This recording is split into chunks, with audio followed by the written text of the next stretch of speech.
What's up, my healthy friends? Have I got an episode for you? Finally, after all the emails, the messages, the DMs, and the posts in our groups about where you can get spirulina in Australia and in other countries, we've finally got a conversation centered around spirulina, chlorella, and algae products. I have an episode right here that is going to introduce you to an incredible business, product, and the man that heads it all up. But first, in 2023, it's my mission to coach 500 people to stop the binge eating and savage self-talk cycle so they can lose weight whilst feeling in control and without restriction along the way. And good, healthy, wholesome nutrition is always a part of that story.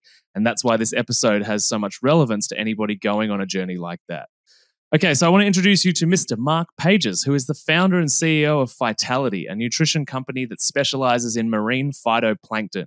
And that might make a lot more sense if I start to use words like spirulina and chlorella. Now, there are many nuances in this conversation, and we'll get into those soon. But a little bit about Mark. So Mark's educational background is as an international business person and business psychologist, which is pretty impressive. And he ended up creating a nutrition company because in 2007, he had the urge to try a plant-based diet, as many of us, including myself, have experimented with before.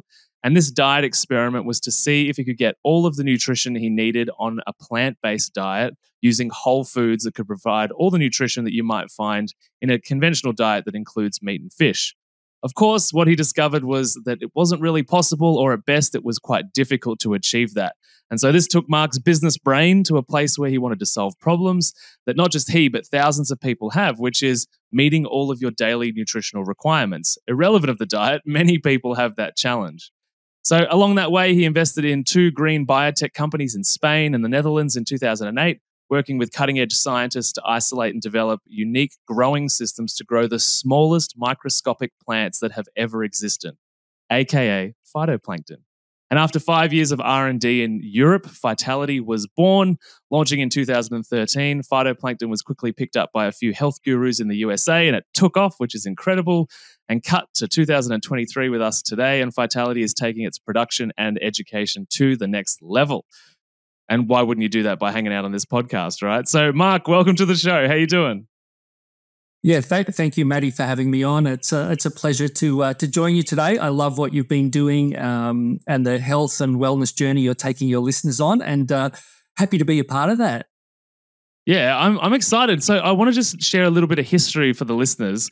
That Vitality 4 or 5 years ago now, in the very, very early stages of the podcast, was actually the first business to ever interact with the podcast and support the podcast, because back then I had a relatively okay-sized Instagram following, and we had some DM conversations in Instagram years ago, and you sent out some stuff for me to try. And so, yeah, there's a cute little bit of history there. It's like Vitality was actually the first company to ever engage with the How to Not Get Sick and Die podcast years ago.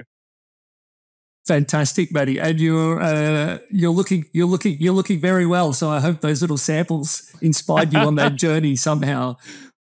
Well, you very kindly hooked me up with plenty of samples since then. So absolutely. So, I mean, let's get into it, right? So the first time we caught up on the phone, we were talking for almost 3 hours. So I know that you have so much amazing wisdom, and I've been so excited to get everything you've got to share out to everybody. And so maybe a good place to start, though, is the conversation between spirulina and phytoplankton and how your journey is a part of that. Absolutely. So spirulina and chlorella are typically freshwater species of microalgae, and they've been the staple when it comes to microalgae. They've been the staple go-to green nutrients where we get our proteins and minerals from. I guess the big difference for myself was when I was looking at taking these plant-based nutrients back 15 years ago when I did my initial vegetarian experiment, where can we get those hard-to-get nutrients? And while spirulina and chlorella are great products, I guess what I was looking for on my plant-based journey was how to get EPA and DHA. So these are long-chain omega-3s that are typically found in fish. And those aren't found in spirulina and chlorella. And so phytoplankton, the type of microscopic plants that we focus on are isolated from the ocean And the ocean really, the evolution of Earth and the ocean somehow dictated that microalgae or phytoplankton strains that are isolated in the ocean typically have many of them an omega-3 profile. And this is a little bit different to spirulina and chlorella that don't have those long-chain omega-3s. Gotcha. It's interesting. And one of the things that sort of really piqued my interest when we were talking the first time a few months back now on the phone was the idea that a lot of the advertising and marketing around some of these products that promote omega-3 content, and then we jumped on the phone with you and you said that it's not really absorbable, or the form of omega-3 that is available is not very bioavailable. And so whilst it's advertised in these spaces that these green powders and whole foods have this in them, that the human body doesn't actually pick up much of it. Yeah, that's correct. So part of my journey around omega-3s was really understanding where to get what nutrients. So when we're talking omega-3s, we've primarily got three forms of omega-3s. We've got the ALA, which is found in hemp, chia, flax, and walnuts. Then we have more what we call EPA and DHA, which are longer chain fatty acids, which primarily we've got in our seafood, from fish or marine plant, from a marine source. So one of the big misconceptions is that if you eat enough hemp, chia, and flax, that you'll get those, that the body will convert and you'll get those dive into this. I was quite surprised to find out that the conversion with long-chain omega-3 fatty acids, the EPA and DHA type you need. And when I took a deep, very, very low, and we can get into a little bit more about why and what are some of the blockers. But yeah, essentially when you're taking, be it other green plants like spirulina or chlorella or your hemp, chia or flax, you're not getting that same form of omega-3 that's been well studied for brain health, heart health, etc. Yeah. And something else too that's really prevalent, particularly in the Western world, but at this stage, I often say Western world when I talk food, but it's the Western world has contaminated basically the whole world, is that the omega-3 consumption due to the amount of processed food, omega-6 consumption is so incredibly high that it ends up having a blocking effect on omega-3 uptake. Is that right? Yeah, that's correct. The research into omega-3 long-chain fatty acid absorption shows in the West that particularly people on a Western diet and in our Western diet, the refined carbs and refined food that we buy in the supermarket has a high concentration of saturated omega-6. What we see in places like Japan and Korea that have a much lower saturated omega-6 in their diet is in the clinical studies or research studies that showed omega-3 transfer, it was a higher transfer. So let's go back and talk about those hemp, chia, and flax that we have under 1% on average. It varies a little bit between male and female, but we have around 1% conversion of those shorter chain omega-3s to the more longer chains that we need for these heart health and heart health and brain health. Now, the Japanese were getting about 2%. That's about double, but it's still, it's still not going to give you what you need for good omega-3 health. And so what we're seeing is these saturated 6 are shown to be a leading reason why we're not absorbing omega-3. And one of my concerns actually coming from the health and wellness space is some vegetarians and vegans were actually overloading on hemp, chia, and flax to get that to get that ALA to EPA, DHA conversion, to get that good source of omega-3. But in doing so, they were overloading omega-6, which actually may be having potentially negative effect rather than a good effect because, a ratio of omega-3 to 6 our body needs is really important. So we don't want to overload omega-6. Yeah, yeah. And I remember too, so you've got a really, really interesting background, your backstory, and I'd love it if you could share a little bit and then lead into this idea that the omega-3 industry as a whole, from a food supply standpoint, is under immense stress and pressure. And I remember when we talked about the classification of fish being changed as no longer having much omega-3 in it anymore, particularly in Europe. And so if you could share a little bit about your background, where you spent time in Europe with this information and with this work, and then tell us maybe why that omega-3 system and supply worldwide is under such stress. Yeah, that's a very interesting story and an interesting. It is, yeah, interesting background as how I came to learn about the whole omega-3 supply chain. So, if we cut back to, I guess, aquaculture 101, so typically, phytoplankton or microalgae are used as a source of feed in aquaculture for microscopic fish. We call it larvae, the first fish that are fed in aquaculture. In my learning, so I basically, based on my background in microalgae, I was granted, my consulting company in Europe was granted a research project by the Dutch ministry, which was part of a broader EU project, into researching alternative sources of omega-3 in a fish diet. And basically, so what happens is these microscopic fish are used to feed larvae, and they're basically used, and those fish are brought out to cages. Now, what happens over the years is that the fish catch is at its maximum quota for a long time. And some interesting facts for the listeners, about 65% of the global wild fish catch every year is used to go into aquaculture to feed fish. So we're catching fish and killing fish to feed fish, approximately two-thirds of the global supply.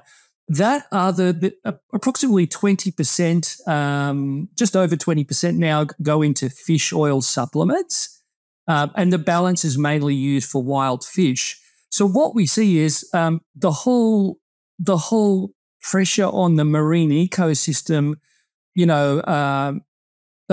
is really resulting in, when we talk at aquaculture, they can't get any more. We can't increase the quota. We're already fishing the seas. Fish are reported to be smaller and smaller. The catches of wild fish are harder and harder to get, and they need to go into further pristine areas to get their fish. But I guess when we've got this growing global population, the Chinese and the Indians, they want to consume a diet that the Westerners have, a diet higher in omega-3s, be that from fish or from supplements. And so now there's a big pressure on the supply chain, to get these omega-3s to a populace that's now, a global populace that wants these benefits. So I guess people in China and India weren't really getting high omega-3. So I guess the challenge is how to get these in diet. So what we're seeing over the last 30 years is actually in aquaculture, where you used to have something like about 25 to 30% of the fish diet in aquaculture being fish meal and fish oil, over the last decades, that's decreased somewhat due to the growth of aquaculture and due to the control of the amount of raw material available. And what we're seeing today is less than 10% omega-3 oils in aquaculture fish like salmon. So in the UK, as an example, they're revising, and they're also doing this in the EU, they're actually revising whether products like farmed salmon should actually have a good omega-3 marketing slogan, whether you can actually quote salmon as a good omega-3 source. And this is quite a big change from the last 30 years. We're talking about 1/3 of the omega-3s being in a farm fish. So there's a real serious issue on the supply chain. And, I guess we really have to revisit where, what foods do have omega-3 in them. And this is one of the many reasons why Vitality exists, to supply a supply of non-wild harvested, be that fish or algae, a controlled source of manufactured high purity omega-3s where we go directly to the source, bypass the fish, bypass this current unsustainable process of aquaculture, and give, and make available, hopefully for a world populace, these much needed long chain omega-3s. Yeah, I think it's something that we forget, or some people forget, in regards to the fact that even if you are eating a whole real food diet, irrelevant of the dietary template, is that the food itself also needs to be abundant in health, which is why I'm such a proponent for like regenerative farming, so that we're moving back to a place where the plants and the animals are actually super nutritious and healthy themselves. They don't just look like what something that previously embodied nutrition now looks like. And so there's the same issue with cows that are not fed on a pasture, is that if they don't get enough K1 from the grass, their stomach is meant to then convert it to K2, and then we eat the meat that and absorb the K2. And then a lot of people are deficient in K vitamins because the meat that they've been consuming for so very long does not have these K vitamins in it, because they're factory farm, grain fed, don't see the sun type animals. And so we assume that it's healthy because it's whole real food, but we need to remember that what we eat, what they ate, is just as important. And so if we deteriorate the quality of the food that or the life forms on this earth, be it plant or be it animal, then inevitably we deteriorate our own. Yeah, absolutely, Matty. Yeah, I mean, I think we really need to get back to the principles of nutrition, which are getting good nutrients, whole food, dense nutrients into our diet. And my goal, I mean, I guess my whole journey around, going down that road of trying to cultivate phytoplankton is really to give humans and nature the chance to get, what we see as an essential nutrient in your diet. So, just some statistics on omega-3s. They say approximately 92% of the population is not at an optimal level of omega-3s, and nearly all vegetarians and vegans are also at suboptimal conditions of omega-3. So I guess, our goal is two-pronged. It's supporting those on a plant-based diet, but it's also supporting those who may want to reduce their fish intake. We have a lot of customers that say, I am learning and I understand the pressures we have on our ecosystem and the ocean, so I like to consume fish, but perhaps I'll consume fish once a week or twice a week and take a whole food supplement to really, that is rich in omega-3s to get my combined omega-3, daily or weekly requirement. So we're all about, I guess, health and wellness, but doing it in an ethical and sustainable way. Yeah, totally. And the thing that I really enjoy about the fact that, sure, a lot of your marketing is to vegan and vegetarians, and that's a big part of your mission. But I love that, it's not this dogmatic approach to diet. It's just like, here's another way to fulfill your nutritional requirements that also have a helpful effect on the planet and the food system. And there's no doubt that the food system needs some kind of revolution, and maybe this is the beginning of it, right? Yeah, I mean, food and nutrients are a broad subject. But yeah, definitely, I think, from our focus, which is primarily around omega-3s, we want to play a role in giving everyone a chance to be, to have good health, good brain health, good heart health, and that's what omega-3s contribute to. So I guess with the idea that these omega-3s are hard to get out of spirulina, what is the difference between the spirulina versus the phytoplankton, which makes the omega-3s much more bioavailable? Yeah, so spirulina doesn't have the long chain form. It has and chlorella. They have a range of lipids, but they don't have your omega-3. They don't have this form of omega-3.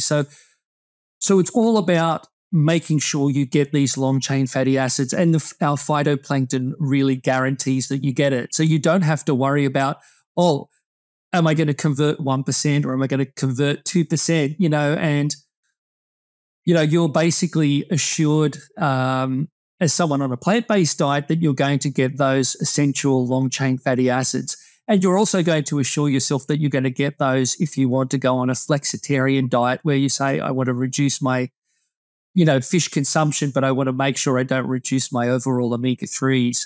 So I guess the ocean really, nature, the evolution of nature really dictated that phytoplankton, these marine plants have this form of omega-3 as part of the evolution. That's why fish have omega-3s. And one of the great things, Matty, one of the aha moments that we type of talk about, that I spoke about at conferences in Europe is the fact that, all fish oil is algal oil on a journey. So fish don't actually make omega-3s. They get these long-chain omega-3s from plants at the base of the sea chain, and these microscopic fish eat the plankton and then they pass it up the sea chain. So the fish the fish are only smelling fishy and have this omega-3 taste and sensory feel because of the plants that the fats originate from, which is phytoplankton.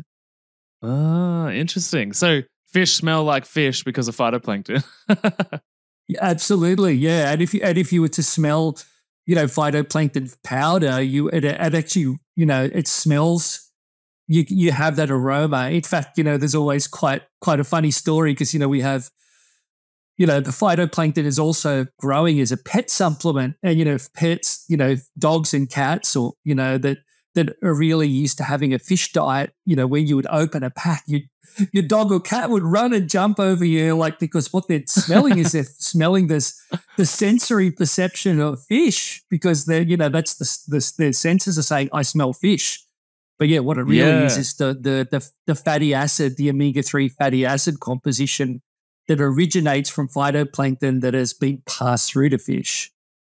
Yeah, right. That's cool that we can, I guess, also look after our pets, because a lot of the crap from the human food industry gets put into pet food, and we never really look at the ingredients on pet food, and there's so many awful things in there. And I know, having had my own pets, is that trying to be the nutritionist for the cat, once we got the cat onto 100% natural diet, healthiest he'd ever been by far, but previously had been looked after with, cat biscuits and all of these different types of things, which made him hungry, made him annoying when it was mealtime because he was addicted to whatever substances and sugar and things were in there.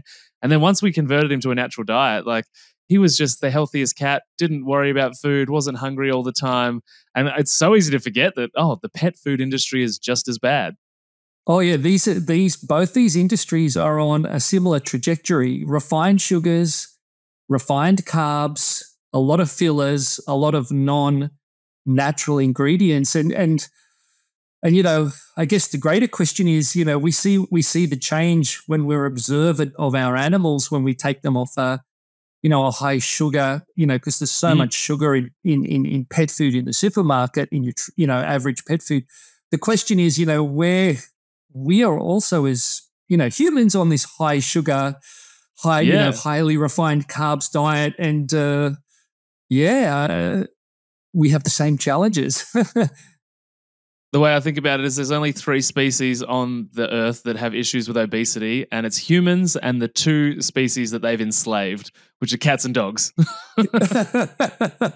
You've nailed it, Matty. Exactly. I'm curious because you just mentioned things like fillers. Because whenever we see green powders, especially as a nutritionist in the space that's, digging through all of the information and trying to expose the truth of some of this marketing crap that's out there, there are a lot of fillers and there are a lot of things on labels that people can't interpret or understand. And so I guess in your space, what do you see in the marketplace that people use as fillers traditionally in things like green powders that are good for you versus what should be in there and what you have? Yeah, I mean, there's so many... Yeah, there's so many different ways you could fill a green powder. There's so much, green chlorophyll-based nutrients out there. But, traditionally what you get out there is, in greens powders is a lot of, ground and milled, chlorophyll, be it some defatted wheatgrass or barley grass after they push the nutrients out of it. So it's just the cellulose. So what you see a lot of defatted greens powders can be the source of that, and a lot of more creamy white filler powders that are blended with greens that you can't see the difference. So I think it's really important to be critical. Ask the critical questions, be critical of. I think questioning everything is really important in this day and age. And we embrace people asking us critical questions. We want people to ask us, how do you grow it? How do you isolate it? Because being transparent, is what I believe is part of the new paradigm. And then companies that are genuine about, giving value to the consumer, giving knowledge, giving value. I see those as the small businesses that are going to grow, because there's just so many people, so many of these particularly bigger corporations that are out there, and their main goal is profit. They're run by shareholders that are disconnected from the daily operations of the business, that are just, looking for profit. So I think, really, questioning, what are we eating? What are the nutrients in the foods we have? What are the nutrients in the green powders you may be, trying, and really understanding what our body needs is important. It's a lifelong journey. Yeah, the rabbit hole keeps getting deeper and deeper with how rapidly science and food science and manipulative recipes and really easy to maneuver marketing rules become, and advertising laws. It's one hell of a rabbit hole, that's for sure. I think so. I think we really need to be nuanced as a populace, more around the detail. Like, we see. I'm personally on a plant-based diet, but I am not for Mr. Bill Gates and his genetically modified plant-based food, and on the other hand, you've got people, that may eat meat, that are eating a regenerative meat diet, and they're seeking their foods, and foods and meat from a whole food source. So it's not only, we need to get away from the general perspective and the nuanced, you're plant-based or you're a carnivore, and we need to really get down to the detail and say, well, where do I get my nutrients from? Where do they come from? Who's providing them to me? Are they credible? Are they genuine? Are they ethical? And I think when we ask ourselves these questions, then we can go on a journey of better health. Yeah, completely. And I think as well, one of the problems is, and it's funny because I'm potentially a part of the problem with what I'm about to say, is that with this world of personal brands out there where we follow anyone that just is able to present themselves, it's really tricky, because a lot of these podcasters and a lot of these Instagram influencers and TikTok influencers and YouTube influencers, they amass a big following, and many, not all, I can't speak to the integrity of other people, but a lot of people take the best financial deal on the table. And so they end up promoting products, whether they are a nutritionist or not, or whether, whatever their niche is, and they end up promoting products and services and different things because they were offered the best deal from that company.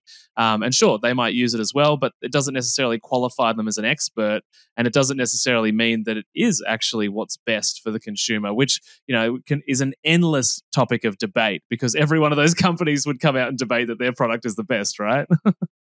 Yeah, and many of them are great, So of course. And so it's. I think again, it's all about going on your journey, about what's right for your health, and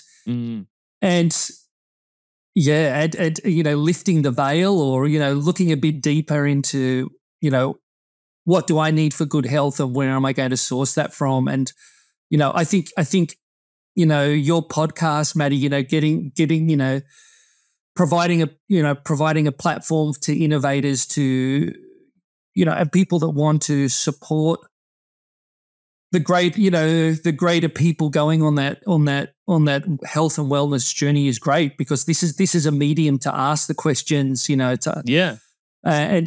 to learn.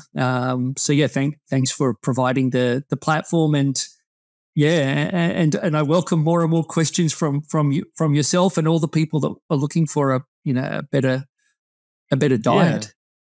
Yeah, no, thanks. I appreciate that. It's I'm definitely doing my best to be able to put out the right information. And it doesn't mean that I'm not wrong sometimes too. I've had the odd person reach out here and there over the years and be like, "Oh, there was something on this episode that doesn't. Have you read this? Have you looked at this study?" And I've been like, "Oh, okay, this is a growth moment for me."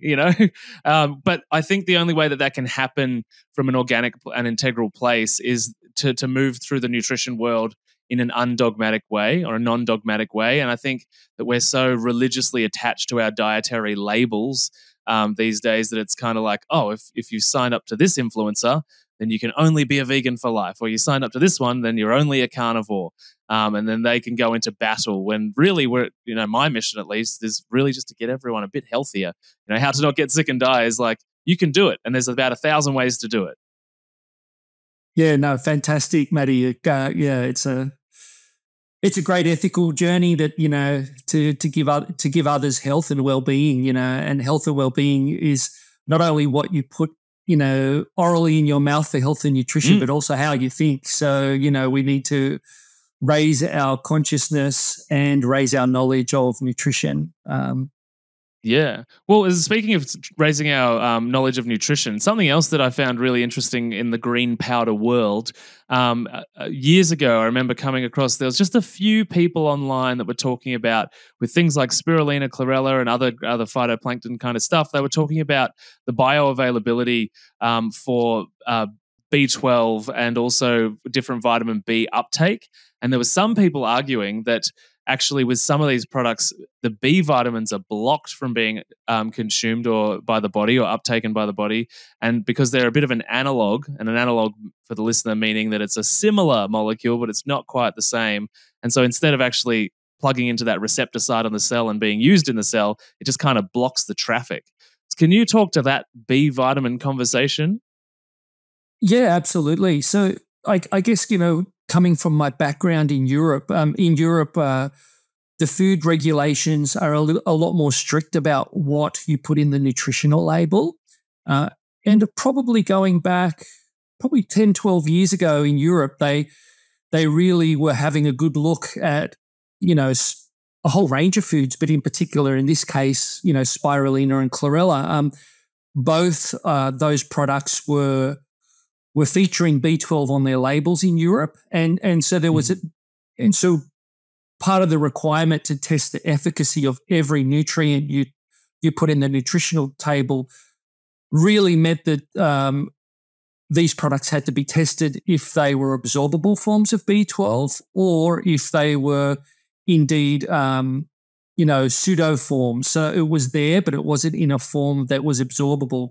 And that led to the awareness that both in chlorella and a majority in spirulina, the form of B12 was a pseudo form. And so B12 was removed from the marketing of all chlorella and spirulina products in Europe. And I guess in Australia, unfortunately, in Australia, we're allowed to put on a nutritional label everything that's there, based on a nutritional data sheet. So, the nutritional data sheet says that B12 is there in spirulina and chlorella, but it's not absorbable. And I think that's one of the big differences with our phytoplankton. It's really hard to find an absorbable form of B12 in a green plant. And I think, knowing our work in Europe, we probably over 5 years of research, we looked at about 160 different species. And, when we're doing the nutritional analysis and classification of all these strains in our research phase, we only found 4 strains that had an absorbable form of B12. And we were quite excited about that. One of those strains that has that absorbable B12 is part of the strains that forms our phytoplankton product. It's a multi-strain phytoplankton product. And so really excited to offer a form of B12 that is absorbable and non-analog. But yeah, very hard to find in a whole food form. And just to go back, Matty, to another comment, around what another difference when we're talking about our phytoplankton product that Vitality offers. The bioavailability is much higher due to the particle size or the single cell plant size when we harvest. So we're talking about plants that when they cell divide to create new single cell plants in a natural way, we're talking about micron or micrometer sizes of 2 micron, and wow. and their size when they mature, which is very quick, just within anywhere between 24 to 48 hours, they grow from a starting growth cell division to a mature plant size. It's the fastest growing plant in the world. They're at 4 to 5 microns at harvest size. So these are really microscopic plants, and this is why we have such high bioavailability of the nutrients. If we're even looking at something like spirulina, we're talking about 100 micron outside the spiral, or chlorella being about 20 micron if it's dried in a way so it's a single cell, a single cell when we consume it. So phytoplankton not only gives us hard-to-get nutrients, things like EPA, DHA, absorbable form of B12, a greater spectrum of micronutrients, but they're also in a much more microscopic form that allow us to have what we call more cellular, direct cell-to-cell absorption. So we can absorb them much easier due to their microscopic size. Yeah, this is incredible. And this is one of the big reasons that I was really happy when we spoke, because I had such a response to some previous Spirulina episodes. It was probably the biggest response the podcast has ever had. I was inundated with emails and messages of people saying either I can't buy this product in Australia or I've got loads of questions. And so I went on a quest, basically. I had about 15 different companies that I had reached out to, asking a very specific set of questions about their farming practices and their products. And some companies were like, that's proprietary information. And other people were willing to answer the questions. And I guess the reason that we ended up here is because you just sat with me and went through everything and all the details and all the information. There was nothing to hide, and talked about the comparisons and your knowledge. And so one of the things I really loved about it is that it's just such a highly bioavailable source of nutrition and irrelevant of where we're at on our dietary template. This is possibly a big part of the nutritional future for a lot of people, because it grows so rapidly. It's so incredibly small, but it's so abundant. It's like it's the promised land. Yeah, and I guess I've been asked over the years a lot, why is phytoplankton so nutrient? So why is it so diverse in its nutritional composition? And we go back, to evolution. So phytoplankton was some of the first living plant cells, and are related to cyanobacteria, the first single cell on the planet. So phytoplankton that originate from an aqueous, from the sea, from a water environment, are really primordial ancient food, and they're really the start of plant-based evolution. So if we go back and say, well, where is phytoplankton in the historical scale of things? You had phytoplankton being the first plant that absorbed chlorophyll from the sun. So this was the first plant on the planet that was green. And from there, we went to different strains of phytoplankton. We went to what we call multiple cellular ocean plants, which is seaweed, the big brother of phytoplankton.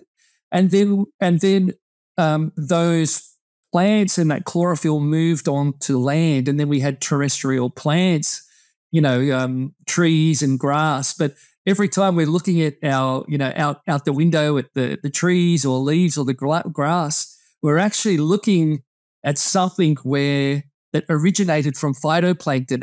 And when we're going back and saying, why is this food so nutrient diverse? Why in something so small can we have such a diversity of nutrients? We're talking like over 75 essential nutrients in something that's half the size of a red blood cell, something we can't see with the human eye as a single plant. And that's really due to the fact that it's a primordial ancient food. And, it's the start of the base of, plant-based evolution. And that's why it's so diverse and dense. Yeah, it's incredible. Like just that evolutionary line that it goes back so long. And I guess in order for something to create such an abundant life-giving earth, the food that was at the start of that obviously needed to be super nutritious, right? Absolutely. I guess it's essential in the life we have on our planet today. It's essential from being the base of the sea chain, the base of food life. It's also the food going via one step via krill. So our food is essentially that almost 100% diet of the krill, which is the base of the sea chain. And, phytoplankton and krill are the main diet of the biggest animal, the big whales we have in the ocean. And, some people say, well, how do those whales how did they, from an evolutionary perspective, get so big? Well, they had a diet which was primarily based only on phytoplankton nutrients, partially through one step, phytoplankton and krill. That these beautiful animals from the ocean ate. Yeah. Well, I'm curious, like obviously these animals in the ocean consume it. Now we're talking about consuming it. So many people do. With people listening thinking like, oh, this sounds too good to be true. Where's the catch? If it's like super tiny, it's, amazing. It's done in a very, really healthy way, good for the climate, good for the environment. And it's the most nutritious thing I can put in my body. My question is, how much do we need to eat then? It's super tiny, but it's got lots of nutrition. Like what's the daily dose kind of look like? Yeah, great question, Matt. I guess that really depends on whether you're on a plant-based diet or whether you're on a flexitarian diet, whether it's some fish and input. Remembering, we've all been eating algal, type of proteins and essential fatty acids via fish, but now what we're really doing is we're saying, hey, we're going to, for many of us that did have, a source of, fish proteins or fish omega-3s in our diets, now we're saying to ourselves, hey, we can go directly to the source and get them. So going back to your question, Matt, I mean, if you're a vegetarian or a vegan, we would say 2 grams of phytoplankton per day in a powder form, or that could be 4 capsules, 2 in the morning, 2 in the afternoon. If you're following a flexitarian diet and you're just saying to yourself, I'm conscious and aware that there's more, that fish oils have to be heavily refined and processed to be cleaned. I'm aware that, there's a lot of agricultural chemical runoff, that, there's microplastics in the sea, that the sea unfortunately is not as clean as it used to be. And I want to either put less pressure on the oceans, either for ethical or just, or from nutrient reasons. Your dose, if you were going to be a flexitarian, we would say at 1 gram a day. So basically half your dose, 2 capsules or 1 gram. And either way, you could go on that journey to get a more sustainable source. We always say everyone should make the decisions based on their own habits in life and their own journey when it's right for them. So we want to support the person that's a vegan or a vegetarian. We want to support the person that, may consume fish or meats in their diet and take them on that journey just to have an alternative source to complement their existing diet. Yeah, fantastic. And this is probably a good time to point everybody to your stuff. So where can everybody find you online? Where can they get what you've got? where can we point them? Yeah, so we're online in Australia at Phytality, Phytality, phytality.com.au in Australia. The products are also available in Europe. We're growing in Europe and in the US later this year. So vitality.co.uk in the UK. But yeah, visit for the Australian listeners, visit our vitality.com site and yeah, have a look at what we do and please reach out and ask us any questions that you may have. Like good health and good nutrition is a journey that we never stop learning, and we're here just to support that journey for each and every individual. Yeah, fantastic. And for anybody listening, if you're thinking green powders and you're anything like me, I don't do a heap of green smoothies, but there's options for flavored powders, the powder themselves for a smoothie, and supplement capsules, right? Absolutely. So we do the phytoplankton in a pure powder form, in a capsules form, and we also do it in a phytoplankton super greens where you may want to have a range of different green nutrients, and we have that with a nice pineapple extract, a natural organic pineapple extract and a vanilla extract, and that one's nice to have on water. So we really created that for people that said, I love the idea of the nutritional benefits and the ethical benefits, but I don't really like that salty or slightly fishy smell plant. You could take it in a way where essentially these natural flavors mask that. We also do, we've also recently launched the Clean Omega oil, which is more of a DHA only oil from phytoplankton, and that's specifically important for pregnant mums or breastfeeding mums that need elevated levels of DHA. Again, it's getting that from a clean source where that you never got it from fish that may have the big issue, I guess, with fish oil is around potential mercury, pesticides, and refining to get a clean oil. So with algal oil, we grow it from a controlled process. So we start clean, and then we don't have to remove anything either when we grow it as a whole plant or if we extract the oil for a specific DHA supplement. The whole process is green, organic, and clean. Yeah, fantastic. And I can definitely recommend the pineapple flavor. I actually think it's delicious. It's so good. So that's fantastic. And for everybody listening, really exciting to be able to sort of partner with Mark because I've done so much research on this and I really think Mark's work is amazing. And it's just a cute little additive that they were the first business to support the podcast and we're back here 4 years later. But we've got a discount code and link down in the show notes below. So thank you, Mark. And is that 15%, did you say? That's correct. So everyone listening to Matty's great podcast and on their journey, we're offering a 15% discount of any of the Vitality products in the range. So go on over and click on that link that Matty will be sharing with you. And we wish you lots of sustainable and ethical health and wellness on your journey. Amazing. So all of those links will be down in the show notes below. If you have enjoyed this episode or learnt anything or think somebody needs to hear about it, please share it with that friend or family member or on social media. Tag myself, tag Mark with Vitality on all the platforms. We're both all out there. So all of that will be in the show notes below. And Mark will definitely be back because I have talked to this man for hours and he's got so much goodness in his brain. So we're going to get him back to have all sorts of different conversations that will blow your mind. But to wrap up today, Mark, what is one piece of health information that you wish more people knew about? I think, learning about omega-3s, and not all omega-3s are the same. So the big thing I would say is understand omega-3s and what their different benefits are, particularly when it comes to terrestrial versions that are in hemp, chia, and flax versus the longer chain omega-3s that have that proven clinical benefits. Fantastic.